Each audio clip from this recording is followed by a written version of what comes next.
चित्तूर जिले के मदनपल्ले में परोपकारी कृष्णमूर्ति अपनी अनाथ पोती वैष्णवी के साथ शांतिपूर्ण जीवन व्यतीत कर रहे थे। उनका जीवन सरल और समाज सेवा के प्रति समर्पित था। लेकिन उनकी यह शांति तब भंग हो गई जब उन्होंने अपने पट्टे पर दिए गए चाय बागान में अवैध वन्यजीव व्यापार का पर्दाफाश किया। इस अवैध व्यापार का संचालन स्थानीय विधायक त्रिमुर्थुलु नायडू के छोटे भाई मनोहर नायडू द्वारा किया जा रहा था। कृष्णमूर्ति की सूचना के आधार पर प्रशासन ने कार्रवाई की। मनोहर फरार हो गया और बागान जब्त कर लिया गया। त्रिमुर्थुलु ने कृष्णमूर्ति और उनके परिवार को पीछे हटने के लिए धमकाया, लेकिन उन्होंने हार मानने से इनकार कर दिया और पुलिस सुरक्षा की मांग की। इस बीच गोविंद गुज्जर, जो कृष्णमूर्ति का नौकर होने का दिखावा कर रहा था, वास्तव में एक डाकू था। उसने भोपाल की एक जेल में कैद अपने कुख्यात नेता सीताराम उर्फ डाकू महाराज को परिवार की कठिनाई के बारे में सूचित किया। महाराज ने अपने गुर्गों की सहायता से जेल से भागने की योजना बनाई और सफलतापूर्वक फरार हो गए। उन्होंने मनोहर को धमकाकर पुलिस के सामने आत्मसमर्पण करने के लिए मजबूर किया। इस घटना से त्रिमुर्थुलु को गहरा झटका लगा, लेकिन वह अब भी बदला लेने की योजना बना रहा था। इसी दौरान खतरनाक एनकाउंटर स्पेशलिस्ट इंस्पेक्टर स्टीफन राज ने महाराज का पता लगा लिया। उसने बिना परिवार को बताए उसे पकड़ लिया और कृपापूर्वक उसे अपने साथ ले गया। उधर त्रिमुर्थुलु और मनोहर की असलियत सामने आई कि वे बबलू सिंह ठाकुर और उसके चाचा बलवंत सिंह ठाकुर के लिए चाय बागान में उच्च गुणवत्ता वाली कोकीन की खेती कर रहे थे। बबलू ने कृष्णमूर्ति से मुलाकात कर उन्हें इस व्यापार में साझेदारी का प्रस्ताव दिया, लेकिन कृष्णमूर्ति ने इसे ठुकरा दिया। इस इनकार से क्रोधित होकर बबलू ने उसी रात उनके घर पर हमला कर दिया और साथ ही फसल काटने के लिए अपने आदमियों को बागान में भेज दिया। हालांकि एसआई जानकी और गोविंद ने परिवार की सुरक्षा के लिए संघर्ष किया, लेकिन हालात बेकाबू होते जा रहे थे। इसी बीच महाराज के आदमियों ने स्टीफन के एसपी और उसके परिवार को बंदूक की नोक पर पकड़ लिया, जिससे स्टीफन को मजबूरन महाराज को छोड़ना पड़ा। अब महाराज ने स्थिति को संभाला और बबलू के आदमियों का बागान में सामना किया। भीषण लड़ाई के बाद उसने बबलू का सिर काट दिया, लेकिन खुद गंभीर रूप से घायल हो गया और उसे अस्पताल में भर्ती कराना पड़ा। इस दौरान गोविंद ने कृष्णमूर्ति और उनके परिवार को महाराज के अतीत के बारे में बताया। महाराज और उनके गुर्गों की सहायता से खदान में चल रहे अवैध कार्य को रोक दिया गया। बलवंत के बड़े भाई ने बदला लेने के लिए कावेरी और कुछ गांव वालों का अपहरण कर लिया, लेकिन महाराज ने समय रहते वहां पहुंचकर उसे मार दिया। उधर बबलू और उसके गुर्गे गर्भवती कावेरी की तलाश में एक मंदिर में पहुंचे, लेकिन नंदिनी ने उसे पकड़े जाने से बचा लिया। नंदिनी ने महाराज को बताया कि बलवंत और मंत्री ऊधम सिंह संगमरमर खनन के नाम पर गुप्त रूप से नशीले पदार्थों का व्यापार कर रहे थे। नंदिनी ने यह भी खुलासा किया कि उसने ही सीताराम और कावेरी को चंबल में स्थानांतरित किया था, यह सोचकर कि वे वहां के पीड़ित निवासियों की मदद करेंगे। नंदिनी की दी गई जानकारी के आधार पर महाराज ने ऊधम सिंह का अपहरण कर लिया और उसे अपने अवैध व्यापार की सच्चाई स्वीकार करने के लिए मजबूर किया। जब महाराज सबूत लेकर अधिकारियों के पास जाने वाले थे, तब बलवंत को नंदिनी के धोखे के बारे में पता चल गया। गुस्से में उसने नंदिनी को प्रताड़ित किया और उसकी बेटी वैष्णवी को घायल कर दिया। हालांकि महाराज ने सबूत और नंदिनी की रिपोर्ट के आधार पर बलवंत के व्यापार का पर्दाफाश कर दिया, जिससे खदानें बंद हो गईं और सरकार ने क्षेत्र में एक बांध के निर्माण को मंजूरी दे दी। लेकिन नंदिनी गंभीर रूप से घायल हो चुकी थी और अपने अंतिम समय में महाराज से आग्रह किया कि वह वैष्णवी को उसके माता पिता को सौंप दे। इस रहस्योद्घाटन से कृष्णमूर्ति स्तब्ध रह गए, क्योंकि उन्हें एहसास हुआ कि नंदिनी उनकी ही बेटी थी, जिसे उन्होंने अपनी इच्छा के विरुद्ध बलवंत से विवाह करने के कारण त्याग दिया था। इसी दौरान बलवंत अस्पताल पहुंचा और अपने रास्ते में आने वाले सभी लोगों को मार दिया। परिवार ने बेहोश पड़े महाराज को बचाने की कोशिश की, लेकिन बलवंत पूरी तरह से तबाही मचाने के इरादे से आया था। स्टीफन और महाराज के गुर्गों ने बलवंत और उसके आदमियों को रोकने की कोशिश की, लेकिन हालात तेजी से बिगड़ रहे थे। तभी महाराज को होश आया और उसने अंतिम शक्ति जुटाकर वैष्णवी को बचाया और बलवंत का अंत कर दिया। कुछ वर्षों बाद महाराज को जेल से रिहा किया गया। वह अपनी पत्नी कावेरी और बेटे से पुनर्मिलन करते हैं और अपनी दिवंगत प्रेमिका नंदिनी के नाम पर बनाए गए बांध का उद्घाटन करते हैं। उनकी संघर्ष गाथा न केवल न्याय की जीत थी, बल्कि उनके अतीत के पापों का प्रायश्चित भी। चित्तूर जिले के मदनपल्ले में परोपकारी कृष्णमूर्ति अपनी अनाथ पोती वैष्णवी के साथ शांतिपूर्ण जीवन व्यतीत कर रहे थे। उनका जीवन सरल और समाज सेवा के प्रति समर्पित था। लेकिन उनकी यह शांति तब भंग हो गई जब उन्होंने अपने पट्टे पर दिए गए चाय बागान में अवैध वन्यजीव व्यापार का पर्दाफाश किया। इस अवैध व्यापार का संचालन स्थानीय विधायक त्रिमुर्थुलु नायडू के छोटे भाई मनोहर नायडू द्वारा किया जा रहा था। कृष्णमूर्ति की सूचना के आधार पर प्रशासन ने कार्रवाई की। मनोहर फरार हो गया और बागान जब्त कर लिया गया। त्रिमुर्थुलु ने कृष्णमूर्ति और उनके परिवार को पीछे हटने के लिए धमकाया, लेकिन उन्होंने हार मानने से इनकार कर दिया और पुलिस सुरक्षा की मांग की। इस बीच गोविंद गुज्जर, जो कृष्णमूर्ति का नौकर होने का दिखावा कर रहा था, वास्तव में एक डाकू था। उसने भोपाल की एक जेल में कैद अपने कुख्यात नेता सीताराम उर्फ डाकू महाराज को परिवार की कठिनाई के बारे में सूचित किया। महाराज ने अपने गुर्गों की सहायता से जेल से भागने की योजना बनाई और सफलतापूर्वक फरार हो गए। उन्होंने मनोहर को धमकाकर पुलिस के सामने आत्मसमर्पण करने के लिए मजबूर किया। इस घटना से त्रिमुर्थुलु को गहरा झटका लगा, लेकिन वह अब भी बदला लेने की योजना बना रहा था। इसी दौरान खतरनाक एनकाउंटर स्पेशलिस्ट इंस्पेक्टर स्टीफन राज ने महाराज का पता लगा लिया। उसने बिना परिवार को बताए उसे पकड़ लिया और कृपापूर्वक उसे अपने साथ ले गया। उधर त्रिमुर्थुलु और मनोहर की असलियत सामने आई कि वे बबलू सिंह ठाकुर और उसके चाचा बलवंत सिंह ठाकुर के लिए चाय बागान में उच्च गुणवत्ता वाली कोकीन की खेती कर रहे थे। बबलू ने कृष्णमूर्ति से मुलाकात कर उन्हें इस व्यापार में साझेदारी का प्रस्ताव दिया, लेकिन कृष्णमूर्ति ने इसे ठुकरा दिया। इस इनकार से क्रोधित होकर बबलू ने उसी रात उनके घर पर हमला कर दिया और साथ ही फसल काटने के लिए अपने आदमियों को बागान में भेज दिया। हालांकि एसआई जानकी और गोविंद ने परिवार की सुरक्षा के लिए संघर्ष किया, लेकिन हालात बेकाबू होते जा रहे थे। इसी बीच महाराज के आदमियों ने स्टीफन के एसपी और उसके परिवार को बंदूक की नोक पर पकड़ लिया, जिससे स्टीफन को मजबूरन महाराज को छोड़ना पड़ा। अब महाराज ने स्थिति को संभाला और बबलू के आदमियों का बागान में सामना किया। भीषण लड़ाई के बाद उसने बबलू का सिर काट दिया, लेकिन खुद गंभीर रूप से घायल हो गया और उसे अस्पताल में भर्ती कराना पड़ा। इस दौरान गोविंद ने कृष्णमूर्ति और उनके परिवार को महाराज के अतीत के बारे में बताया। महाराज और उनके गुर्गों की सहायता से खदान में चल रहे अवैध कार्य को रोक दिया गया। बलवंत के बड़े भाई ने बदला लेने के लिए कावेरी और कुछ गांव वालों का अपहरण कर लिया, लेकिन महाराज ने समय रहते वहां पहुंचकर उसे मार दिया। उधर बबलू और उसके गुर्गे गर्भवती कावेरी की तलाश में एक मंदिर में पहुंचे, लेकिन नंदिनी ने उसे पकड़े जाने से बचा लिया। नंदिनी ने महाराज को बताया कि बलवंत और मंत्री ऊधम सिंह संगमरमर खनन के नाम पर गुप्त रूप से नशीले पदार्थों का व्यापार कर रहे थे। नंदिनी ने यह भी खुलासा किया कि उसने ही सीताराम और कावेरी को चंबल में स्थानांतरित किया था, यह सोचकर कि वे वहां के पीड़ित निवासियों की मदद करेंगे। नंदिनी की दी गई जानकारी के आधार पर महाराज ने ऊधम सिंह का अपहरण कर लिया और उसे अपने अवैध व्यापार की सच्चाई स्वीकार करने के लिए मजबूर किया। जब महाराज सबूत लेकर अधिकारियों के पास जाने वाले थे, तब बलवंत को नंदिनी के धोखे के बारे में पता चल गया। गुस्से में उसने नंदिनी को प्रताड़ित किया और उसकी बेटी वैष्णवी को घायल कर दिया। हालांकि महाराज ने सबूत और नंदिनी की रिपोर्ट के आधार पर बलवंत के व्यापार का पर्दाफाश कर दिया, जिससे खदानें बंद हो गईं और सरकार ने क्षेत्र में एक बांध के निर्माण को मंजूरी दे दी। लेकिन नंदिनी गंभीर रूप से घायल हो चुकी थी और अपने अंतिम समय में महाराज से आग्रह किया कि वह वैष्णवी को उसके माता पिता को सौंप दे।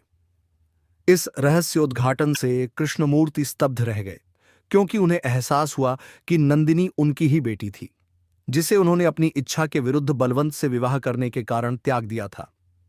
इसी दौरान बलवंत अस्पताल पहुंचा और अपने रास्ते में आने वाले सभी लोगों को मार दिया। परिवार ने बेहोश पड़े महाराज को बचाने की कोशिश की, लेकिन बलवंत पूरी तरह से तबाही मचाने के इरादे से आया था।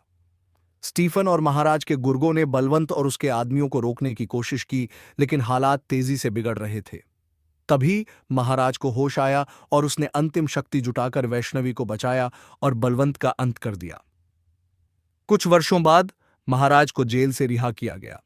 वह अपनी पत्नी कावेरी और बेटे से पुनर्मिलन करते हैं और अपनी दिवंगत प्रेमिका नंदिनी के नाम पर बनाए गए बांध का उद्घाटन करते हैं। उनकी संघर्ष गाथा न केवल न्याय की जीत थी, बल्कि उनके अतीत के पापों का प्रायश्चित भी। चित्तूर जिले के मदनपल्ले में परोपकारी कृष्णमूर्ति अपनी अनाथ पोती वैष्णवी के साथ शांतिपूर्ण जीवन व्यतीत कर रहे थे। उनका जीवन सरल और समाज सेवा के प्रति समर्पित था, लेकिन उनकी यह शांति तब भंग हो गई जब उन्होंने अपने पट्टे पर दिए गए चाय बागान में अवैध वन्यजीव व्यापार का पर्दाफाश किया। इस अवैध व्यापार का संचालन स्थानीय विधायक त्रिमुर्थुलु नायडू के छोटे भाई मनोहर नायडू द्वारा किया जा रहा था। कृष्णमूर्ति की सूचना के आधार पर प्रशासन ने कार्रवाई की। मनोहर फरार हो गया और बागान जब्त कर लिया गया। त्रिमुर्थुलु ने कृष्णमूर्ति और उनके परिवार को पीछे हटने के लिए धमकाया, लेकिन उन्होंने हार मानने से इनकार कर दिया और पुलिस सुरक्षा की मांग की। इस बीच गोविंद गुज्जर, जो कृष्णमूर्ति का नौकर होने का दिखावा कर रहा था, वास्तव में एक डाकू था। उसने भोपाल की एक जेल में कैद अपने कुख्यात नेता सीताराम उर्फ डाकू महाराज को परिवार की कठिनाई के बारे में सूचित किया। महाराज ने अपने गुर्गों की सहायता से जेल से भागने की योजना बनाई और सफलतापूर्वक फरार हो गए। उन्होंने मनोहर को धमकाकर पुलिस के सामने आत्मसमर्पण करने के लिए मजबूर किया। इस घटना से त्रिमुर्थुलु को गहरा झटका लगा, लेकिन वह अब भी बदला लेने की योजना बना रहा था। इसी दौरान खतरनाक एनकाउंटर स्पेशलिस्ट इंस्पेक्टर स्टीफन राज ने महाराज का पता लगा लिया। उसने बिना परिवार को बताए उसे पकड़ लिया और कृपापूर्वक उसे अपने साथ ले गया। उधर त्रिमुर्थुलु और मनोहर की असलियत सामने आई कि वे बबलू सिंह ठाकुर और उसके चाचा बलवंत सिंह ठाकुर के लिए चाय बागान में उच्च गुणवत्ता वाली कोकीन की खेती कर रहे थे। बबलू ने कृष्णमूर्ति से मुलाकात कर उन्हें इस व्यापार में साझेदारी का प्रस्ताव दिया, लेकिन कृष्णमूर्ति ने इसे ठुकरा दिया। इस इनकार से क्रोधित होकर बबलू ने उसी रात उनके घर पर हमला कर दिया और साथ ही फसल काटने के लिए अपने आदमियों को बागान में भेज दिया।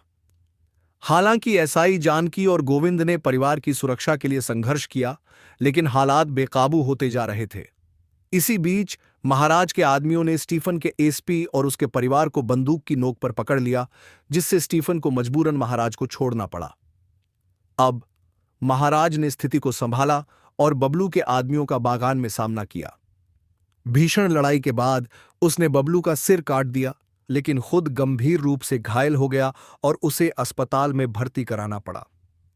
इस दौरान गोविंद ने कृष्णमूर्ति और उनके परिवार को महाराज के अतीत के बारे में बताया। महाराज और उनके गुर्गों की सहायता से खदान में चल रहे अवैध कार्य को रोक दिया गया। बलवंत के बड़े भाई ने बदला लेने के लिए कावेरी और कुछ गांव वालों का अपहरण कर लिया, लेकिन महाराज ने समय रहते वहां पहुंचकर उसे मार दिया। उधर बबलू और उसके गुर्गे गर्भवती कावेरी की तलाश में एक मंदिर में पहुंचे, लेकिन नंदिनी ने उसे पकड़े जाने से बचा लिया। नंदिनी ने महाराज को बताया कि बलवंत और मंत्री ऊधम सिंह संगमरमर खनन के नाम पर गुप्त रूप से नशीले पदार्थों का व्यापार कर रहे थे। नंदिनी ने यह भी खुलासा किया कि उसने ही सीताराम और कावेरी को चंबल में स्थानांतरित किया था, यह सोचकर कि वे वहां के पीड़ित निवासियों की मदद करेंगे। नंदिनी की दी गई जानकारी के आधार पर महाराज ने ऊधम सिंह का अपहरण कर लिया और उसे अपने अवैध व्यापार की सच्चाई स्वीकार करने के लिए मजबूर किया। जब महाराज सबूत लेकर अधिकारियों के पास जाने वाले थे, तब बलवंत को नंदिनी के धोखे के बारे में पता चल गया। गुस्से में उसने नंदिनी को प्रताड़ित किया और उसकी बेटी वैष्णवी को घायल कर दिया। हालांकि महाराज ने सबूत और नंदिनी की रिपोर्ट के आधार पर बलवंत के व्यापार का पर्दाफाश कर दिया, जिससे खदानें बंद हो गईं और सरकार ने क्षेत्र में एक बांध के निर्माण को मंजूरी दे दी। लेकिन नंदिनी गंभीर रूप से घायल हो चुकी थी और अपने अंतिम समय में महाराज से आग्रह किया कि वह वैष्णवी को उसके माता पिता को सौंप दे। इस रहस्योद्घाटन से कृष्णमूर्ति स्तब्ध रह गए, क्योंकि उन्हें एहसास हुआ कि नंदिनी उनकी ही बेटी थी, जिसे उन्होंने अपनी इच्छा के विरुद्ध बलवंत से विवाह करने के कारण त्याग दिया था। इसी दौरान बलवंत अस्पताल पहुंचा और अपने रास्ते में आने वाले सभी लोगों को मार दिया। परिवार ने बेहोश पड़े महाराज को बचाने की कोशिश की, लेकिन बलवंत पूरी तरह से तबाही मचाने के इरादे से आया था। स्टीफन और महाराज के गुर्गों ने बलवंत और उसके आदमियों को रोकने की कोशिश की, लेकिन हालात तेजी से बिगड़ रहे थे। तभी महाराज को होश आया और उसने अंतिम शक्ति जुटाकर वैष्णवी को बचाया और बलवंत का अंत कर दिया। कुछ वर्षों बाद महाराज को जेल से रिहा किया गया। वह अपनी पत्नी कावेरी और बेटे से पुनर्मिलन करते हैं और अपनी दिवंगत प्रेमिका नंदिनी के नाम पर बनाए गए बांध का उद्घाटन करते हैं। उनकी संघर्ष गाथा न केवल न्याय की जीत थी, बल्कि उनके अतीत के पापों का प्रायश्चित भी। चित्तूर जिले के मदनपल्ले में परोपकारी कृष्णमूर्ति अपनी अनाथ पोती वैष्णवी के साथ शांतिपूर्ण जीवन व्यतीत कर रहे थे। उनका जीवन सरल और समाज सेवा के प्रति समर्पित था, लेकिन उनकी यह शांति तब भंग हो गई जब उन्होंने अपने पट्टे पर दिए गए चाय बागान में अवैध वन्यजीव व्यापार का पर्दाफाश किया। इस अवैध व्यापार का संचालन स्थानीय विधायक त्रिमुर्थुलु नायडू के छोटे भाई मनोहर नायडू द्वारा किया जा रहा था। कृष्णमूर्ति की सूचना के आधार पर प्रशासन ने कार्रवाई की। मनोहर फरार हो गया और बागान जब्त कर लिया गया। त्रिमुर्थुलु ने कृष्णमूर्ति और उनके परिवार को पीछे हटने के लिए धमकाया, लेकिन उन्होंने हार मानने से इनकार कर दिया और पुलिस सुरक्षा की मांग की। इस बीच गोविंद गुज्जर, जो कृष्णमूर्ति का नौकर होने का दिखावा कर रहा था, वास्तव में एक डाकू था। उसने भोपाल की एक जेल में कैद अपने कुख्यात नेता सीताराम उर्फ डाकू महाराज को परिवार की कठिनाई के बारे में सूचित किया। महाराज ने अपने गुर्गों की सहायता से जेल से भागने की योजना बनाई और सफलतापूर्वक फरार हो गए। उन्होंने मनोहर को धमकाकर पुलिस के सामने आत्मसमर्पण करने के लिए मजबूर किया। इस घटना से त्रिमुर्थुलु को गहरा झटका लगा, लेकिन वह अब भी बदला लेने की योजना बना रहा था। इसी दौरान खतरनाक एनकाउंटर स्पेशलिस्ट इंस्पेक्टर स्टीफन राज ने महाराज का पता लगा लिया। उसने बिना परिवार को बताए उसे पकड़ लिया और कृपापूर्वक उसे अपने साथ ले गया। उधर त्रिमुर्थुलु और मनोहर की असलियत सामने आई कि वे बबलू सिंह ठाकुर और उसके चाचा बलवंत सिंह ठाकुर के लिए चाय बागान में उच्च गुणवत्ता वाली कोकीन की खेती कर रहे थे। बबलू ने कृष्णमूर्ति से मुलाकात कर उन्हें इस व्यापार में साझेदारी का प्रस्ताव दिया, लेकिन कृष्णमूर्ति ने इसे ठुकरा दिया। इस इनकार से क्रोधित होकर बबलू ने उसी रात उनके घर पर हमला कर दिया और साथ ही फसल काटने के लिए अपने आदमियों को बागान में भेज दिया। हालांकि एसआई जानकी और गोविंद ने परिवार की सुरक्षा के लिए संघर्ष किया, लेकिन हालात बेकाबू होते जा रहे थे। इसी बीच महाराज के आदमियों ने स्टीफन के एसपी और उसके परिवार को बंदूक की नोक पर पकड़ लिया, जिससे स्टीफन को मजबूरन महाराज को छोड़ना पड़ा। अब महाराज ने स्थिति को संभाला और बबलू के आदमियों का बागान में सामना किया। भीषण लड़ाई के बाद उसने बबलू का सिर काट दिया, लेकिन खुद गंभीर रूप से घायल हो गया और उसे अस्पताल में भर्ती कराना पड़ा। इस दौरान गोविंद ने कृष्णमूर्ति और उनके परिवार को महाराज के अतीत के बारे में बताया। महाराज और उनके गुर्गों की सहायता से खदान में चल रहे अवैध कार्य को रोक दिया गया। बलवंत के बड़े भाई ने बदला लेने के लिए कावेरी और कुछ गांव वालों का अपहरण कर लिया, लेकिन महाराज ने समय रहते वहां पहुंचकर उसे मार दिया। उधर बबलू और उसके गुर्गे गर्भवती कावेरी की तलाश में एक मंदिर में पहुंचे, लेकिन नंदिनी ने उसे पकड़े जाने से बचा लिया। नंदिनी ने महाराज को बताया कि बलवंत और मंत्री ऊधम सिंह संगमरमर खनन के नाम पर गुप्त रूप से नशीले पदार्थों का व्यापार कर रहे थे। नंदिनी ने यह भी खुलासा किया कि उसने ही सीताराम और कावेरी को चंबल में स्थानांतरित किया था, यह सोचकर कि वे वहां के पीड़ित निवासियों की मदद करेंगे। नंदिनी की दी गई जानकारी के आधार पर महाराज ने ऊधम सिंह का अपहरण कर लिया और उसे अपने अवैध व्यापार की सच्चाई स्वीकार करने के लिए मजबूर किया। जब महाराज सबूत लेकर अधिकारियों के पास जाने वाले थे, तब बलवंत को नंदिनी के धोखे के बारे में पता चल गया।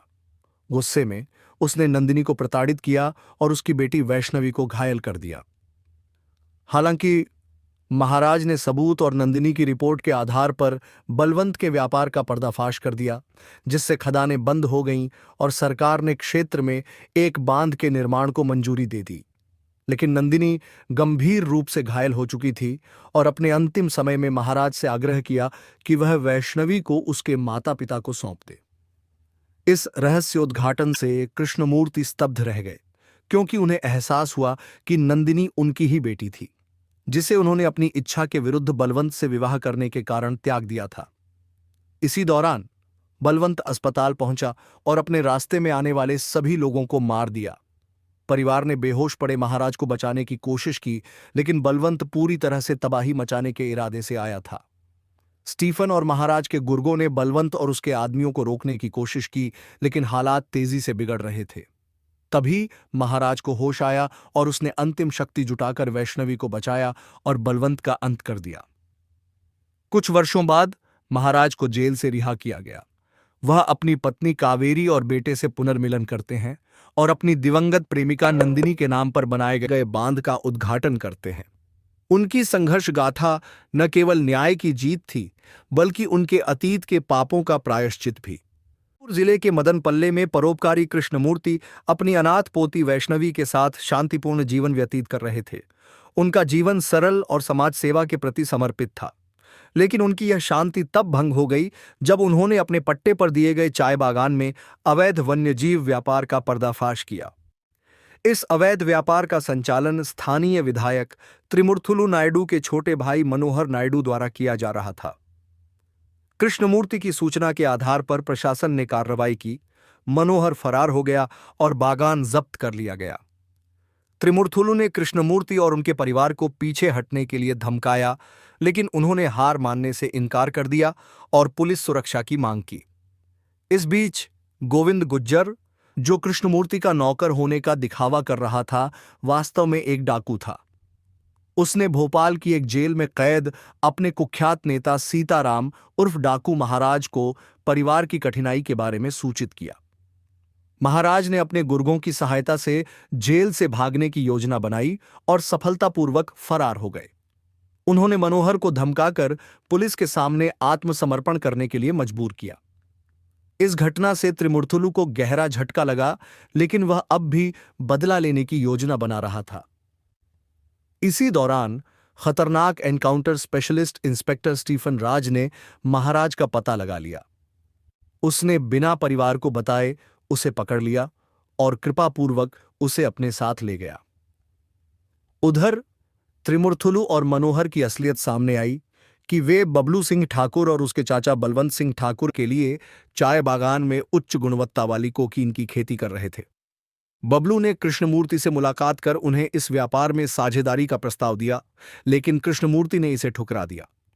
इस इनकार से क्रोधित होकर बबलू ने उसी रात उनके घर पर हमला कर दिया और साथ ही फसल काटने के लिए अपने आदमियों को बागान में भेज दिया। हालांकि एसआई जानकी और गोविंद ने परिवार की सुरक्षा के लिए संघर्ष किया, लेकिन हालात बेकाबू होते जा रहे थे। इसी बीच महाराज के आदमियों ने स्टीफन के एसपी और उसके परिवार को बंदूक की नोक पर पकड़ लिया, जिससे स्टीफन को मजबूरन महाराज को छोड़ना पड़ा। अब महाराज ने स्थिति को संभाला और बबलू के आदमियों का बागान में सामना किया। भीषण लड़ाई के बाद उसने बबलू का सिर काट दिया, लेकिन खुद गंभीर रूप से घायल हो गया और उसे अस्पताल में भर्ती कराना पड़ा। इस दौरान गोविंद ने कृष्णमूर्ति और उनके परिवार को महाराज के अतीत के बारे में बताया। महाराज और उनके गुर्गों की सहायता से खदान में चल रहे अवैध कार्य को रोक दिया गया। बलवंत के बड़े भाई ने बदला लेने के लिए कावेरी और कुछ गांव वालों का अपहरण कर लिया, लेकिन महाराज ने समय रहते वहां पहुंचकर उसे मार दिया। उधर बबलू और उसके गुर्गे गर्भवती कावेरी की तलाश में एक मंदिर में पहुंचे, लेकिन नंदिनी ने उसे पकड़े जाने से बचा लिया। नंदिनी ने महाराज को बताया कि बलवंत और मंत्री ऊधम सिंह संगमरमर खनन के नाम पर गुप्त रूप से नशीले पदार्थों का व्यापार कर रहे थे। नंदिनी ने यह भी खुलासा किया कि उसने ही सीताराम और कावेरी को चंबल में स्थानांतरित किया था, यह सोचकर कि वे वहां के पीड़ित निवासियों की मदद करेंगे। नंदिनी की दी गई जानकारी के आधार पर महाराज ने ऊधम सिंह का अपहरण कर लिया और उसे अपने अवैध व्यापार की सच्चाई स्वीकार करने के लिए मजबूर किया। जब महाराज सबूत लेकर अधिकारियों के पास जाने वाले थे, तब बलवंत को नंदिनी के धोखे के बारे में पता चल गया। गुस्से में उसने नंदिनी को प्रताड़ित किया और उसकी बेटी वैष्णवी को घायल कर दिया। हालांकि महाराज ने सबूत और नंदिनी की रिपोर्ट के आधार पर बलवंत के व्यापार का पर्दाफाश कर दिया, जिससे खदानें बंद हो गईं और सरकार ने क्षेत्र में एक बांध के निर्माण को मंजूरी दे दी। लेकिन नंदिनी गंभीर रूप से घायल हो चुकी थी और अपने अंतिम समय में महाराज से आग्रह किया कि वह वैष्णवी को उसके माता पिता को सौंप दे। इस रहस्योद्घाटन से कृष्णमूर्ति स्तब्ध रह गए, क्योंकि उन्हें एहसास हुआ कि नंदिनी उनकी ही बेटी थी, जिसे उन्होंने अपनी इच्छा के विरुद्ध बलवंत से विवाह करने के कारण त्याग दिया था। इसी दौरान बलवंत अस्पताल पहुंचा और अपने रास्ते में आने वाले सभी लोगों को मार दिया। परिवार ने बेहोश पड़े महाराज को बचाने की कोशिश की, लेकिन बलवंत पूरी तरह से तबाही मचाने के इरादे से आया था। स्टीफन और महाराज के गुर्गों ने बलवंत और उसके आदमियों को रोकने की कोशिश की, लेकिन हालात तेजी से बिगड़ रहे थे। तभी महाराज को होश आया और उसने अंतिम शक्ति जुटाकर वैष्णवी को बचाया और बलवंत का अंत कर दिया। कुछ वर्षों बाद महाराज को जेल से रिहा किया गया। वह अपनी पत्नी कावेरी और बेटे से पुनर्मिलन करते हैं और अपनी दिवंगत प्रेमिका नंदिनी के नाम पर बनाए गए बांध का उद्घाटन करते हैं।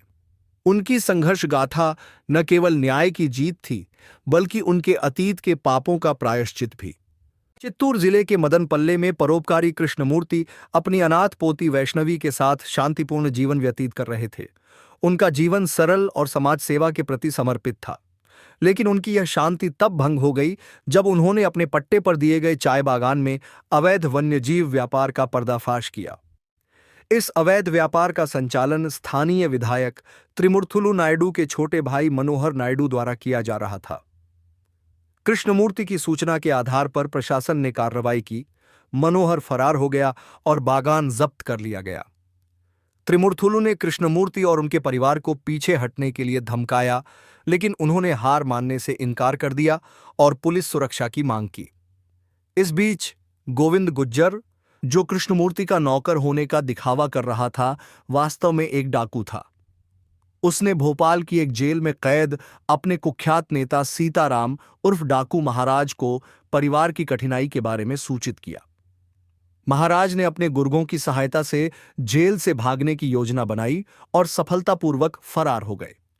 उन्होंने मनोहर को धमकाकर पुलिस के सामने आत्मसमर्पण करने के लिए मजबूर किया। इस घटना से त्रिमुर्थुलु को गहरा झटका लगा, लेकिन वह अब भी बदला लेने की योजना बना रहा था। इसी दौरान खतरनाक एनकाउंटर स्पेशलिस्ट इंस्पेक्टर स्टीफन राज ने महाराज का पता लगा लिया। उसने बिना परिवार को बताए उसे पकड़ लिया और कृपापूर्वक उसे अपने साथ ले गया। उधर त्रिमुर्थुलु और मनोहर की असलियत सामने आई कि वे बबलू सिंह ठाकुर और उसके चाचा बलवंत सिंह ठाकुर के लिए चाय बागान में उच्च गुणवत्ता वाली कोकीन की खेती कर रहे थे। बबलू ने कृष्णमूर्ति से मुलाकात कर उन्हें इस व्यापार में साझेदारी का प्रस्ताव दिया, लेकिन कृष्णमूर्ति ने इसे ठुकरा दिया। इस इनकार से क्रोधित होकर बबलू ने उसी रात उनके घर पर हमला कर दिया और साथ ही फसल काटने के लिए अपने आदमियों को बागान में भेज दिया। हालांकि एसआई जानकी और गोविंद ने परिवार की सुरक्षा के लिए संघर्ष किया, लेकिन हालात बेकाबू होते जा रहे थे। इसी बीच महाराज के आदमियों ने स्टीफन के एसपी और उसके परिवार को बंदूक की नोक पर पकड़ लिया, जिससे स्टीफन को मजबूरन महाराज को छोड़ना पड़ा। अब महाराज ने स्थिति को संभाला और बबलू के आदमियों का बागान में सामना किया। भीषण लड़ाई के बाद उसने बबलू का सिर काट दिया, लेकिन खुद गंभीर रूप से घायल हो गया और उसे अस्पताल में भर्ती कराना पड़ा।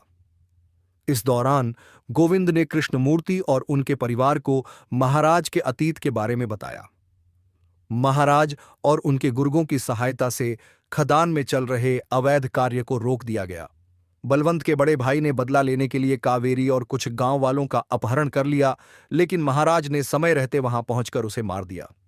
उधर बबलू और उसके गुर्गे गर्भवती कावेरी की तलाश में एक मंदिर में पहुंचे, लेकिन नंदिनी ने उसे पकड़े जाने से बचा लिया। नंदिनी ने महाराज को बताया कि बलवंत और मंत्री ऊधम सिंह संगमरमर खनन के नाम पर गुप्त रूप से नशीले पदार्थों का व्यापार कर रहे थे। नंदिनी ने यह भी खुलासा किया कि उसने ही सीताराम और कावेरी को चंबल में स्थानांतरित किया था, यह सोचकर कि वे वहां के पीड़ित निवासियों की मदद करेंगे। नंदिनी की दी गई जानकारी के आधार पर महाराज ने ऊधम सिंह का अपहरण कर लिया और उसे अपने अवैध व्यापार की सच्चाई स्वीकार करने के लिए मजबूर किया। जब महाराज सबूत लेकर अधिकारियों के पास जाने वाले थे, तब बलवंत को नंदिनी के धोखे के बारे में पता चल गया। गुस्से में उसने नंदिनी को प्रताड़ित किया और उसकी बेटी वैष्णवी को घायल कर दिया। हालांकि महाराज ने सबूत और नंदिनी की रिपोर्ट के आधार पर बलवंत के व्यापार का पर्दाफाश कर दिया, जिससे खदानें बंद हो गईं और सरकार ने क्षेत्र में एक बांध के निर्माण को मंजूरी दे दी। लेकिन नंदिनी गंभीर रूप से घायल हो चुकी थी और अपने अंतिम समय में महाराज से आग्रह किया कि वह वैष्णवी को उसके माता पिता को सौंप दे। इस रहस्योद्घाटन से कृष्णमूर्ति स्तब्ध रह गए, क्योंकि उन्हें एहसास हुआ कि नंदिनी उनकी ही बेटी थी, जिसे उन्होंने अपनी इच्छा के विरुद्ध बलवंत से विवाह करने के कारण त्याग दिया था। इसी दौरान बलवंत अस्पताल पहुंचा और अपने रास्ते में आने वाले सभी लोगों को मार दिया। परिवार ने बेहोश पड़े महाराज को बचाने की कोशिश की, लेकिन बलवंत पूरी तरह से तबाही मचाने के इरादे से आया था। स्टीफन और महाराज के गुर्गों ने बलवंत और उसके आदमियों को रोकने की कोशिश की, लेकिन हालात तेजी से बिगड़ रहे थे। तभी महाराज को होश आया और उसने अंतिम शक्ति जुटाकर वैष्णवी को बचाया और बलवंत का अंत कर दिया। कुछ वर्षों बाद महाराज को जेल से रिहा किया गया। वह अपनी पत्नी कावेरी और बेटे से पुनर्मिलन करते हैं और अपनी दिवंगत प्रेमिका नंदिनी के नाम पर बनाए गए बांध का उद्घाटन करते हैं। उनकी संघर्ष गाथा न केवल न्याय की जीत थी, बल्कि उनके अतीत के पापों का प्रायश्चित भी। जिले के मदनपल्ले में परोपकारी कृष्णमूर्ति अपनी अनाथ पोती वैष्णवी के साथ शांतिपूर्ण जीवन व्यतीत कर रहे थे। उनका जीवन सरल और समाज सेवा के प्रति समर्पित था, लेकिन उनकी यह शांति तब भंग हो गई जब उन्होंने अपने पट्टे पर दिए गए चाय बागान में अवैध वन्यजीव व्यापार का पर्दाफाश किया। इस अवैध व्यापार का संचालन स्थानीय विधायक त्रिमुर्थुलु नायडू के छोटे भाई मनोहर नायडू द्वारा किया जा रहा था। कृष्णमूर्ति की सूचना के आधार पर प्रशासन ने कार्रवाई की। मनोहर फरार हो गया और बागान जब्त कर लिया गया। त्रिमुर्थुलु ने कृष्णमूर्ति और उनके परिवार को पीछे हटने के लिए धमकाया, लेकिन उन्होंने हार मानने से इनकार कर दिया और पुलिस सुरक्षा की मांग की। इस बीच गोविंद गुज्जर, जो कृष्णमूर्ति का नौकर होने का दिखावा कर रहा था, वास्तव में एक डाकू था। उसने भोपाल की एक जेल में कैद अपने कुख्यात नेता सीताराम उर्फ डाकू महाराज को परिवार की कठिनाई के बारे में सूचित किया। महाराज ने अपने गुर्गों की सहायता से जेल से भागने की योजना बनाई और सफलतापूर्वक फरार हो गए। उन्होंने मनोहर को धमकाकर पुलिस के सामने आत्मसमर्पण करने के लिए मजबूर किया। इस घटना से त्रिमुर्थुलु को गहरा झटका लगा, लेकिन वह अब भी बदला लेने की योजना बना रहा था। इसी दौरान खतरनाक एनकाउंटर स्पेशलिस्ट इंस्पेक्टर स्टीफन राज ने महाराज का पता लगा लिया। उसने बिना परिवार को बताए उसे पकड़ लिया और कृपापूर्वक उसे अपने साथ ले गया। उधर त्रिमुर्थुलु और मनोहर की असलियत सामने आई कि वे बबलू सिंह ठाकुर और उसके चाचा बलवंत सिंह ठाकुर के लिए चाय बागान में उच्च गुणवत्ता वाली कोकीन की खेती कर रहे थे। बबलू ने कृष्णमूर्ति से मुलाकात कर उन्हें इस व्यापार में साझेदारी का प्रस्ताव दिया, लेकिन कृष्णमूर्ति ने इसे ठुकरा दिया। इस इनकार से क्रोधित होकर बबलू ने उसी रात उनके घर पर हमला कर दिया और साथ ही फसल काटने के लिए अपने आदमियों को बागान में भेज दिया। हालांकि एसआई जानकी और गोविंद ने परिवार की सुरक्षा के लिए संघर्ष किया, लेकिन हालात बेकाबू होते जा रहे थे। इसी बीच महाराज के आदमियों ने स्टीफन के एसपी और उसके परिवार को बंदूक की नोक पर पकड़ लिया, जिससे स्टीफन को मजबूरन महाराज को छोड़ना पड़ा। अब महाराज ने स्थिति को संभाला और बबलू के आदमियों का बागान में सामना किया। भीषण लड़ाई के बाद उसने बबलू का सिर काट दिया, लेकिन खुद गंभीर रूप से घायल हो गया और उसे अस्पताल में भर्ती कराना पड़ा। इस दौरान गोविंद ने कृष्णमूर्ति और उनके परिवार को महाराज के अतीत के बारे में बताया। महाराज और उनके गुर्गों की सहायता से खदान में चल रहे अवैध कार्य को रोक दिया गया। बलवंत के बड़े भाई ने बदला लेने के लिए कावेरी और कुछ गांव वालों का अपहरण कर लिया, लेकिन महाराज ने समय रहते वहां पहुंचकर उसे मार दिया। उधर बबलू और उसके गुर्गे गर्भवती कावेरी की तलाश में एक मंदिर में पहुंचे, लेकिन नंदिनी ने उसे पकड़े जाने से बचा लिया।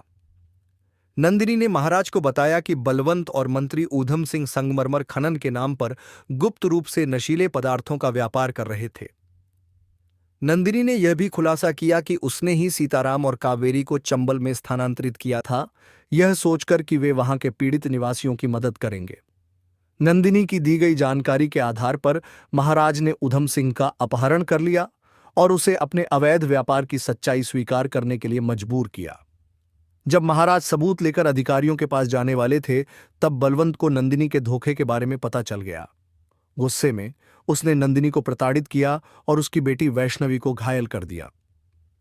हालांकि महाराज ने सबूत और नंदिनी की रिपोर्ट के आधार पर बलवंत के व्यापार का पर्दाफाश कर दिया, जिससे खदानें बंद हो गईं और सरकार ने क्षेत्र में एक बांध के निर्माण को मंजूरी दे दी।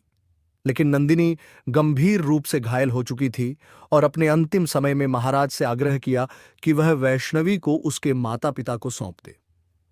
इस रहस्योद्घाटन से कृष्णमूर्ति स्तब्ध रह गए, क्योंकि उन्हें एहसास हुआ कि नंदिनी उनकी ही बेटी थी, जिसे उन्होंने अपनी इच्छा के विरुद्ध बलवंत से विवाह करने के कारण त्याग दिया था। इसी दौरान बलवंत अस्पताल पहुंचा और अपने रास्ते में आने वाले सभी लोगों को मार दिया। परिवार ने बेहोश पड़े महाराज को बचाने की कोशिश की, लेकिन बलवंत पूरी तरह से तबाही मचाने के इरादे से आया था। स्टीफन और महाराज के गुर्गों ने बलवंत और उसके आदमियों को रोकने की कोशिश की, लेकिन हालात तेजी से बिगड़ रहे थे। तभी महाराज को होश आया और उसने अंतिम शक्ति जुटाकर वैष्णवी को बचाया और बलवंत का अंत कर दिया। कुछ वर्षों बाद महाराज को जेल से रिहा किया गया। वह अपनी पत्नी कावेरी और बेटे से पुनर्मिलन करते हैं और अपनी दिवंगत प्रेमिका नंदिनी के नाम पर बनाए गए बांध का उद्घाटन करते हैं।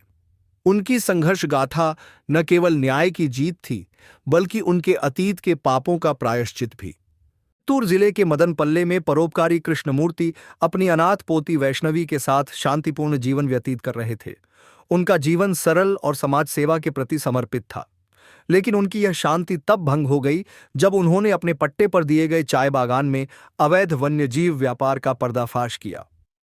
इस अवैध व्यापार का संचालन स्थानीय विधायक त्रिमुर्थुलु नायडू के छोटे भाई मनोहर नायडू द्वारा किया जा रहा था।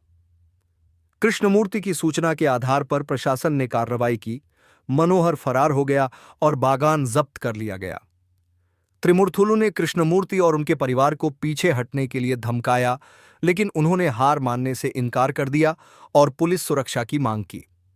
इस बीच गोविंद गुज्जर, जो कृष्णमूर्ति का नौकर होने का दिखावा कर रहा था, वास्तव में एक डाकू था।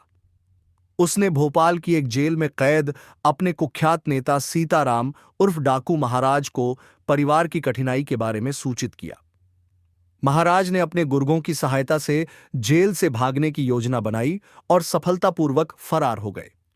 उन्होंने मनोहर को धमकाकर पुलिस के सामने आत्मसमर्पण करने के लिए मजबूर किया।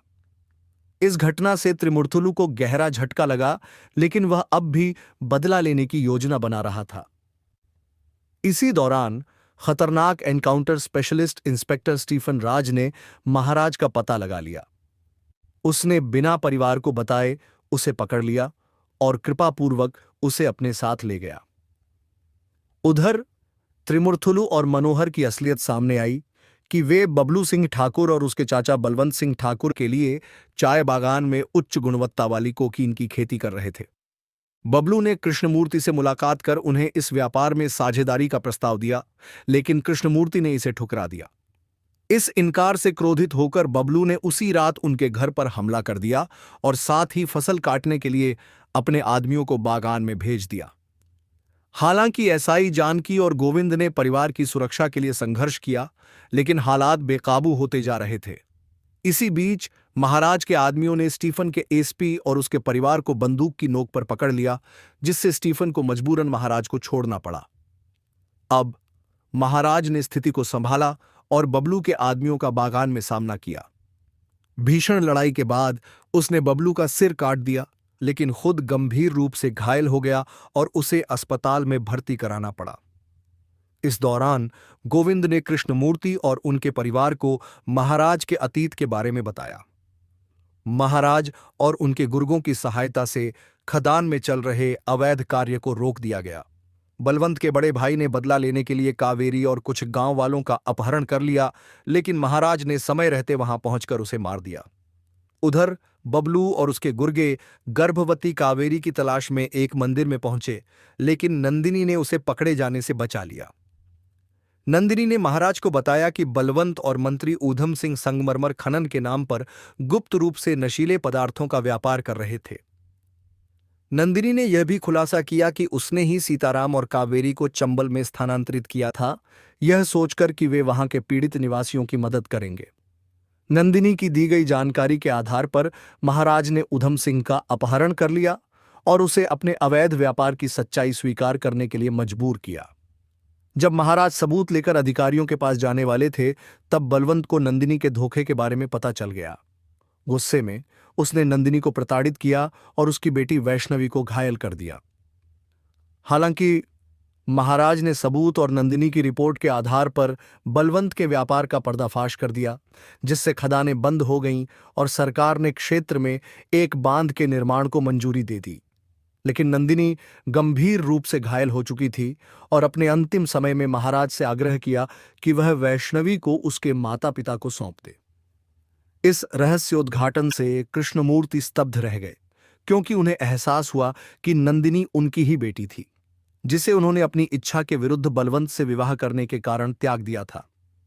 इसी दौरान बलवंत अस्पताल पहुंचा और अपने रास्ते में आने वाले सभी लोगों को मार दिया।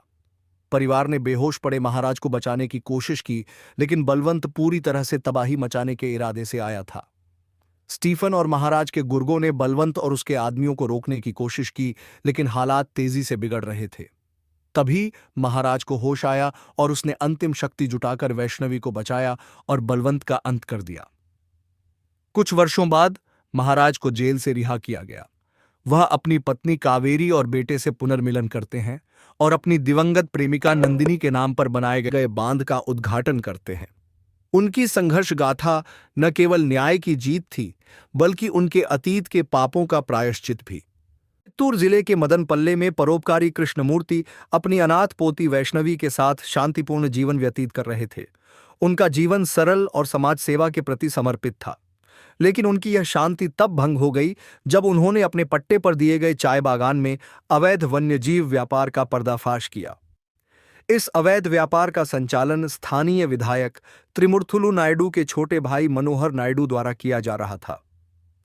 कृष्णमूर्ति की सूचना के आधार पर प्रशासन ने कार्रवाई की। मनोहर फरार हो गया और बागान जब्त कर लिया गया। त्रिमुर्थुलु ने कृष्णमूर्ति और उनके परिवार को पीछे हटने के लिए धमकाया, लेकिन उन्होंने हार मानने से इनकार कर दिया और पुलिस सुरक्षा की मांग की। इस बीच गोविंद गुज्जर, जो कृष्णमूर्ति का नौकर होने का दिखावा कर रहा था, वास्तव में एक डाकू था। उसने भोपाल की एक जेल में कैद अपने कुख्यात नेता सीताराम उर्फ डाकू महाराज को परिवार की कठिनाई के बारे में सूचित किया। महाराज ने अपने गुर्गों की सहायता से जेल से भागने की योजना बनाई और सफलतापूर्वक फरार हो गए। उन्होंने मनोहर को धमकाकर पुलिस के सामने आत्मसमर्पण करने के लिए मजबूर किया। इस घटना से त्रिमुर्थुलु को गहरा झटका लगा, लेकिन वह अब भी बदला लेने की योजना बना रहा था। इसी दौरान खतरनाक एनकाउंटर स्पेशलिस्ट इंस्पेक्टर स्टीफन राज ने महाराज का पता लगा लिया। उसने बिना परिवार को बताए उसे पकड़ लिया और कृपापूर्वक उसे अपने साथ ले गया। उधर त्रिमुर्थुलु और मनोहर की असलियत सामने आई कि वे बबलू सिंह ठाकुर और उसके चाचा बलवंत सिंह ठाकुर के लिए चाय बागान में उच्च गुणवत्ता वाली कोकीन की खेती कर रहे थे। बबलू ने कृष्णमूर्ति से मुलाकात कर उन्हें इस व्यापार में साझेदारी का प्रस्ताव दिया, लेकिन कृष्णमूर्ति ने इसे ठुकरा दिया। इस इनकार से क्रोधित होकर बबलू ने उसी रात उनके घर पर हमला कर दिया और साथ ही फसल काटने के लिए अपने आदमियों को बागान में भेज दिया। हालांकि एसआई जानकी और गोविंद ने परिवार की सुरक्षा के लिए संघर्ष किया, लेकिन हालात बेकाबू होते जा रहे थे। इसी बीच महाराज के आदमियों ने स्टीफन के एसपी और उसके परिवार को बंदूक की नोक पर पकड़ लिया, जिससे स्टीफन को मजबूरन महाराज को छोड़ना पड़ा। अब महाराज ने स्थिति को संभाला और बबलू के आदमियों का बागान में सामना किया। भीषण लड़ाई के बाद उसने बबलू का सिर काट दिया, लेकिन खुद गंभीर रूप से घायल हो गया और उसे अस्पताल में भर्ती कराना पड़ा। इस दौरान गोविंद ने कृष्णमूर्ति और उनके परिवार को महाराज के अतीत के बारे में बताया। महाराज और उनके गुर्गों की सहायता से खदान में चल रहे अवैध कार्य को रोक दिया गया। बलवंत के बड़े भाई ने बदला लेने के लिए कावेरी और कुछ गांव वालों का अपहरण कर लिया, लेकिन महाराज ने समय रहते वहां पहुंचकर उसे मार दिया। उधर बबलू और उसके गुर्गे गर्भवती कावेरी की तलाश में एक मंदिर में पहुंचे, लेकिन नंदिनी ने उसे पकड़े जाने से बचा लिया। नंदिनी ने महाराज को बताया कि बलवंत और मंत्री ऊधम सिंह संगमरमर खनन के नाम पर गुप्त रूप से नशीले पदार्थों का व्यापार कर रहे थे। नंदिनी ने यह भी खुलासा किया कि उसने ही सीताराम और कावेरी को चंबल में स्थानांतरित किया था, यह सोचकर कि वे वहां के पीड़ित निवासियों की मदद करेंगे। नंदिनी की दी गई जानकारी के आधार पर महाराज ने ऊधम सिंह का अपहरण कर लिया और उसे अपने अवैध व्यापार की सच्चाई स्वीकार करने के लिए मजबूर किया। जब महाराज सबूत लेकर अधिकारियों के पास जाने वाले थे, तब बलवंत को नंदिनी के धोखे के बारे में पता चल गया। गुस्से में उसने नंदिनी को प्रताड़ित किया और उसकी बेटी वैष्णवी को घायल कर दिया। हालांकि महाराज ने सबूत और नंदिनी की रिपोर्ट के आधार पर बलवंत के व्यापार का पर्दाफाश कर दिया, जिससे खदानें बंद हो गईं और सरकार ने क्षेत्र में एक बांध के निर्माण को मंजूरी दे दी। लेकिन नंदिनी गंभीर रूप से घायल हो चुकी थी और अपने अंतिम समय में महाराज से आग्रह किया कि वह वैष्णवी को उसके माता पिता को सौंप दे। इस रहस्योद्घाटन से कृष्णमूर्ति स्तब्ध रह गए, क्योंकि उन्हें एहसास हुआ कि नंदिनी उनकी ही बेटी थी, जिसे उन्होंने अपनी इच्छा के विरुद्ध बलवंत से विवाह करने के कारण त्याग दिया था। इसी दौरान बलवंत अस्पताल पहुंचा और अपने रास्ते में आने वाले सभी लोगों को मार दिया। परिवार ने बेहोश पड़े महाराज को बचाने की कोशिश की, लेकिन बलवंत पूरी तरह से तबाही मचाने के इरादे से आया था। स्टीफन और महाराज के गुर्गों ने बलवंत और उसके आदमियों को रोकने की कोशिश की, लेकिन हालात तेजी से बिगड़ रहे थे। तभी महाराज को होश आया और उसने अंतिम शक्ति जुटाकर वैष्णवी को बचाया और बलवंत का अंत कर दिया। कुछ वर्षों बाद महाराज को जेल से रिहा किया गया। वह अपनी पत्नी कावेरी और बेटे से पुनर्मिलन करते हैं और अपनी दिवंगत प्रेमिका नंदिनी के नाम पर बनाए गए बांध का उद्घाटन करते हैं। उनकी संघर्ष गाथा न केवल न्याय की जीत थी, बल्कि उनके अतीत के पापों का प्रायश्चित भी। चित्तूर जिले के मदनपल्ले में परोपकारी कृष्णमूर्ति अपनी अनाथ पोती वैष्णवी के साथ शांतिपूर्ण जीवन व्यतीत कर रहे थे। उनका जीवन सरल और समाज सेवा के प्रति समर्पित था, लेकिन उनकी यह शांति तब भंग हो गई जब उन्होंने अपने पट्टे पर दिए गए चाय बागान में अवैध वन्यजीव व्यापार का पर्दाफाश किया। इस अवैध व्यापार का संचालन स्थानीय विधायक त्रिमुर्थुलु नायडू के छोटे भाई मनोहर नायडू द्वारा किया जा रहा था। कृष्णमूर्ति की सूचना के आधार पर प्रशासन ने कार्रवाई की। मनोहर फरार हो गया और बागान जब्त कर लिया गया। त्रिमुर्थुलु ने कृष्णमूर्ति और उनके परिवार को पीछे हटने के लिए धमकाया, लेकिन उन्होंने हार मानने से इनकार कर दिया और पुलिस सुरक्षा की मांग की। इस बीच गोविंद गुज्जर, जो कृष्णमूर्ति का नौकर होने का दिखावा कर रहा था, वास्तव में एक डाकू था।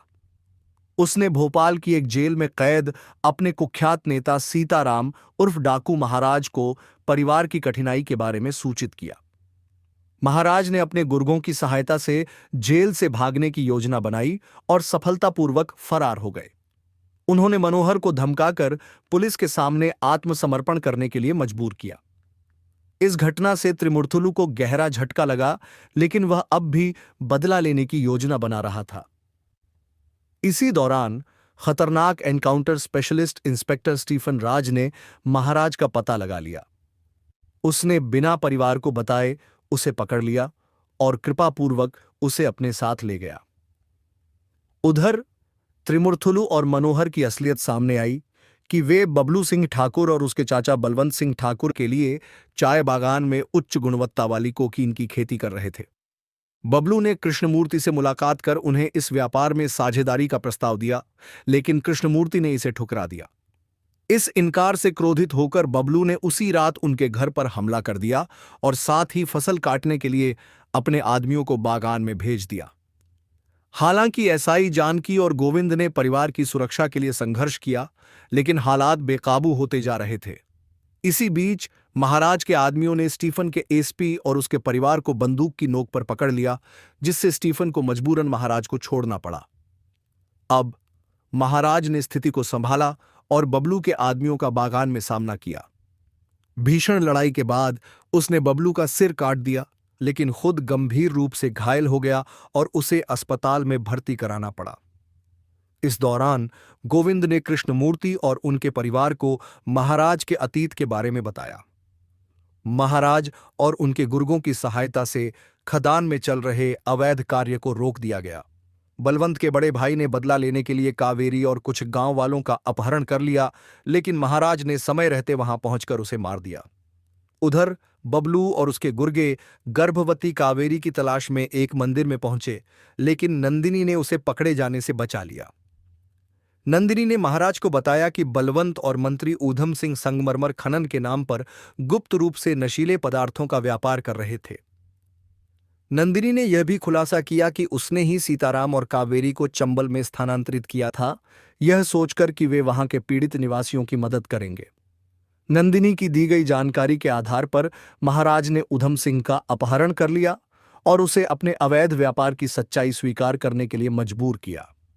जब महाराज सबूत लेकर अधिकारियों के पास जाने वाले थे, तब बलवंत को नंदिनी के धोखे के बारे में पता चल गया। गुस्से में उसने नंदिनी को प्रताड़ित किया और उसकी बेटी वैष्णवी को घायल कर दिया। हालांकि महाराज ने सबूत और नंदिनी की रिपोर्ट के आधार पर बलवंत के व्यापार का पर्दाफाश कर दिया, जिससे खदानें बंद हो गईं और सरकार ने क्षेत्र में एक बांध के निर्माण को मंजूरी दे दी। लेकिन नंदिनी गंभीर रूप से घायल हो चुकी थी और अपने अंतिम समय में महाराज से आग्रह किया कि वह वैष्णवी को उसके माता पिता को सौंप दे। इस रहस्योद्घाटन से कृष्णमूर्ति स्तब्ध रह गए, क्योंकि उन्हें एहसास हुआ कि नंदिनी उनकी ही बेटी थी, जिसे उन्होंने अपनी इच्छा के विरुद्ध बलवंत से विवाह करने के कारण त्याग दिया था। इसी दौरान बलवंत अस्पताल पहुंचा और अपने रास्ते में आने वाले सभी लोगों को मार दिया। परिवार ने बेहोश पड़े महाराज को बचाने की कोशिश की, लेकिन बलवंत पूरी तरह से तबाही मचाने के इरादे से आया था। स्टीफन और महाराज के गुर्गों ने बलवंत और उसके आदमियों को रोकने की कोशिश की, लेकिन हालात तेजी से बिगड़ रहे थे। तभी महाराज को होश आया और उसने अंतिम शक्ति जुटाकर वैष्णवी को बचाया और बलवंत का अंत कर दिया। कुछ वर्षों बाद महाराज को जेल से रिहा किया गया। वह अपनी पत्नी कावेरी और बेटे से पुनर्मिलन करते हैं और अपनी दिवंगत प्रेमिका नंदिनी के नाम पर बनाए गए बांध का उद्घाटन करते हैं। उनकी संघर्ष गाथा न केवल न्याय की जीत थी, बल्कि उनके अतीत के पापों का प्रायश्चित भी। पल्ले में परोपकारी कृष्णमूर्ति अपनी अनाथ पोती वैष्णवी के साथ शांतिपूर्ण जीवन व्यतीत कर रहे थे। उनका जीवन सरल और समाज सेवा के प्रति समर्पित था, लेकिन उनकी यह शांति तब भंग हो गई जब उन्होंने अपने पट्टे पर दिए गए चाय बागान में अवैध वन्यजीव व्यापार का पर्दाफाश किया। इस अवैध व्यापार का संचालन स्थानीय विधायक त्रिमुर्थुलु नायडू के छोटे भाई मनोहर नायडू द्वारा किया जा रहा था। कृष्णमूर्ति की सूचना के आधार पर प्रशासन ने कार्रवाई की। मनोहर फरार हो गया और बागान जब्त कर लिया गया। त्रिमुर्थुलु ने कृष्णमूर्ति और उनके परिवार को पीछे हटने के लिए धमकाया, लेकिन उन्होंने हार मानने से इनकार कर दिया और पुलिस सुरक्षा की मांग की। इस बीच गोविंद गुज्जर, जो कृष्णमूर्ति का नौकर होने का दिखावा कर रहा था, वास्तव में एक डाकू था। उसने भोपाल की एक जेल में कैद अपने कुख्यात नेता सीताराम उर्फ डाकू महाराज को परिवार की कठिनाई के बारे में सूचित किया। महाराज ने अपने गुर्गों की सहायता से जेल से भागने की योजना बनाई और सफलतापूर्वक फरार हो गए। उन्होंने मनोहर को धमकाकर पुलिस के सामने आत्मसमर्पण करने के लिए मजबूर किया। इस घटना से त्रिमुर्थुलु को गहरा झटका लगा, लेकिन वह अब भी बदला लेने की योजना बना रहा था। इसी दौरान खतरनाक एनकाउंटर स्पेशलिस्ट इंस्पेक्टर स्टीफन राज ने महाराज का पता लगा लिया। उसने बिना परिवार को बताए उसे पकड़ लिया और कृपापूर्वक उसे अपने साथ ले गया। उधर त्रिमुर्थुलु और मनोहर की असलियत सामने आई कि वे बबलू सिंह ठाकुर और उसके चाचा बलवंत सिंह ठाकुर के लिए चाय बागान में उच्च गुणवत्ता वाली कोकीन की खेती कर रहे थे। बबलू ने कृष्णमूर्ति से मुलाकात कर उन्हें इस व्यापार में साझेदारी का प्रस्ताव दिया, लेकिन कृष्णमूर्ति ने इसे ठुकरा दिया। इस इनकार से क्रोधित होकर बबलू ने उसी रात उनके घर पर हमला कर दिया और साथ ही फसल काटने के लिए अपने आदमियों को बागान में भेज दिया। हालांकि एसआई जानकी और गोविंद ने परिवार की सुरक्षा के लिए संघर्ष किया, लेकिन हालात बेकाबू होते जा रहे थे। इसी बीच महाराज के आदमियों ने स्टीफन के एसपी और उसके परिवार को बंदूक की नोक पर पकड़ लिया, जिससे स्टीफन को मजबूरन महाराज को छोड़ना पड़ा। अब महाराज ने स्थिति को संभाला और बबलू के आदमियों का बागान में सामना किया। भीषण लड़ाई के बाद उसने बबलू का सिर काट दिया, लेकिन खुद गंभीर रूप से घायल हो गया और उसे अस्पताल में भर्ती कराना पड़ा। इस दौरान गोविंद ने कृष्णमूर्ति और उनके परिवार को महाराज के अतीत के बारे में बताया। महाराज और उनके गुर्गों की सहायता से खदान में चल रहे अवैध कार्य को रोक दिया गया। बलवंत के बड़े भाई ने बदला लेने के लिए कावेरी और कुछ गांव वालों का अपहरण कर लिया, लेकिन महाराज ने समय रहते वहां पहुंचकर उसे मार दिया। उधर बबलू और उसके गुर्गे गर्भवती कावेरी की तलाश में एक मंदिर में पहुंचे, लेकिन नंदिनी ने उसे पकड़े जाने से बचा लिया। नंदिनी ने महाराज को बताया कि बलवंत और मंत्री ऊधम सिंह संगमरमर खनन के नाम पर गुप्त रूप से नशीले पदार्थों का व्यापार कर रहे थे। नंदिनी ने यह भी खुलासा किया कि उसने ही सीताराम और कावेरी को चंबल में स्थानांतरित किया था, यह सोचकर कि वे वहां के पीड़ित निवासियों की मदद करेंगे। नंदिनी की दी गई जानकारी के आधार पर महाराज ने ऊधम सिंह का अपहरण कर लिया और उसे अपने अवैध व्यापार की सच्चाई स्वीकार करने के लिए मजबूर किया। जब महाराज सबूत लेकर अधिकारियों के पास जाने वाले थे, तब बलवंत को नंदिनी के धोखे के बारे में पता चल गया। गुस्से में उसने नंदिनी को प्रताड़ित किया और उसकी बेटी वैष्णवी को घायल कर दिया। हालांकि महाराज ने सबूत और नंदिनी की रिपोर्ट के आधार पर बलवंत के व्यापार का पर्दाफाश कर दिया, जिससे खदानें बंद हो गईं और सरकार ने क्षेत्र में एक बांध के निर्माण को मंजूरी दे दी। लेकिन नंदिनी गंभीर रूप से घायल हो चुकी थी और अपने अंतिम समय में महाराज से आग्रह किया कि वह वैष्णवी को उसके माता पिता को सौंप दे। इस रहस्योद्घाटन से कृष्णमूर्ति स्तब्ध रह गए, क्योंकि उन्हें एहसास हुआ कि नंदिनी उनकी ही बेटी थी, जिसे उन्होंने अपनी इच्छा के विरुद्ध बलवंत से विवाह करने के कारण त्याग दिया था। इसी दौरान बलवंत अस्पताल पहुंचा और अपने रास्ते में आने वाले सभी लोगों को मार दिया। परिवार ने बेहोश पड़े महाराज को बचाने की कोशिश की, लेकिन बलवंत पूरी तरह से तबाही मचाने के इरादे से आया था। स्टीफन और महाराज के गुर्गों ने बलवंत और उसके आदमियों को रोकने की कोशिश की, लेकिन हालात तेजी से बिगड़ रहे थे। तभी महाराज को होश आया और उसने अंतिम शक्ति जुटाकर वैष्णवी को बचाया और बलवंत का अंत कर दिया। कुछ वर्षों बाद महाराज को जेल से रिहा किया गया। वह अपनी पत्नी कावेरी और बेटे से पुनर्मिलन करते हैं और अपनी दिवंगत प्रेमिका नंदिनी के नाम पर बनाए गए बांध का उद्घाटन करते हैं। उनकी संघर्ष गाथा न केवल न्याय की जीत थी, बल्कि उनके अतीत के पापों का प्रायश्चित भी। चित्तूर जिले के मदनपल्ले में परोपकारी कृष्णमूर्ति अपनी अनाथ पोती वैष्णवी के साथ शांतिपूर्ण जीवन व्यतीत कर रहे थे। उनका जीवन सरल और समाज सेवा के प्रति समर्पित था, लेकिन उनकी यह शांति तब भंग हो गई जब उन्होंने अपने पट्टे पर दिए गए चाय बागान में अवैध वन्यजीव व्यापार का पर्दाफाश किया। इस अवैध व्यापार का संचालन स्थानीय विधायक त्रिमुर्थुलु नायडू के छोटे भाई मनोहर नायडू द्वारा किया जा रहा था। कृष्णमूर्ति की सूचना के आधार पर प्रशासन ने कार्रवाई की। मनोहर फरार हो गया और बागान जब्त कर लिया गया। त्रिमुर्थुलु ने कृष्णमूर्ति और उनके परिवार को पीछे हटने के लिए धमकाया, लेकिन उन्होंने हार मानने से इनकार कर दिया और पुलिस सुरक्षा की मांग की। इस बीच गोविंद गुज्जर, जो कृष्णमूर्ति का नौकर होने का दिखावा कर रहा था, वास्तव में एक डाकू था। उसने भोपाल की एक जेल में कैद अपने कुख्यात नेता सीताराम उर्फ डाकू महाराज को परिवार की कठिनाई के बारे में सूचित किया। महाराज ने अपने गुर्गों की सहायता से जेल से भागने की योजना बनाई और सफलतापूर्वक फरार हो गए। उन्होंने मनोहर को धमकाकर पुलिस के सामने आत्मसमर्पण करने के लिए मजबूर किया। इस घटना से त्रिमुर्थुलु को गहरा झटका लगा, लेकिन वह अब भी बदला लेने की योजना बना रहा था। इसी दौरान खतरनाक एनकाउंटर स्पेशलिस्ट इंस्पेक्टर स्टीफन राज ने महाराज का पता लगा लिया।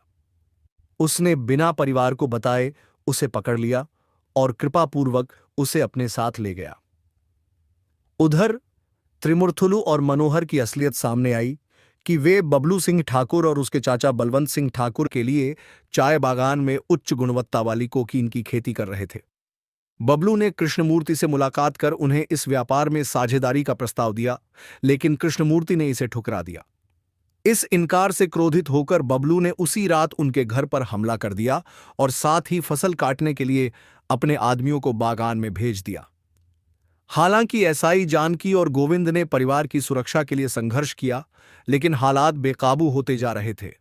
इसी बीच महाराज के आदमियों ने स्टीफन के एसपी और उसके परिवार को बंदूक की नोक पर पकड़ लिया, जिससे स्टीफन को मजबूरन महाराज को छोड़ना पड़ा।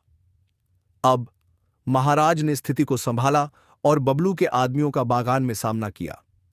भीषण लड़ाई के बाद उसने बबलू का सिर काट दिया, लेकिन खुद गंभीर रूप से घायल हो गया और उसे अस्पताल में भर्ती कराना पड़ा।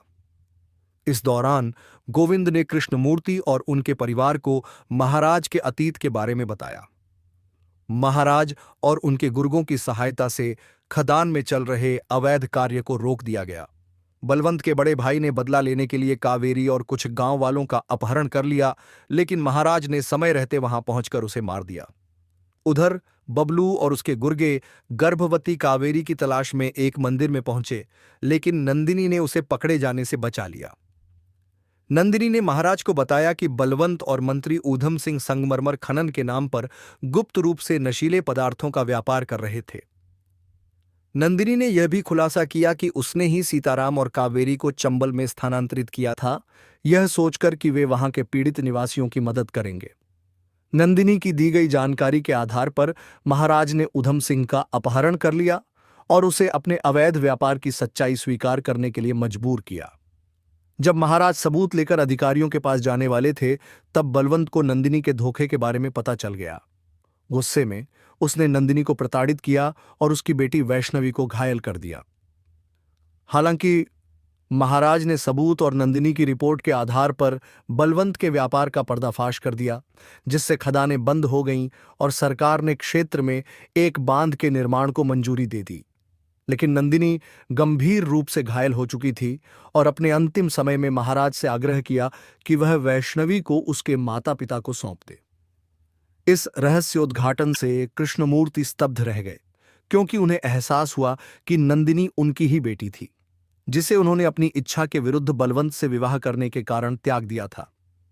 इसी दौरान बलवंत अस्पताल पहुंचा और अपने रास्ते में आने वाले सभी लोगों को मार दिया।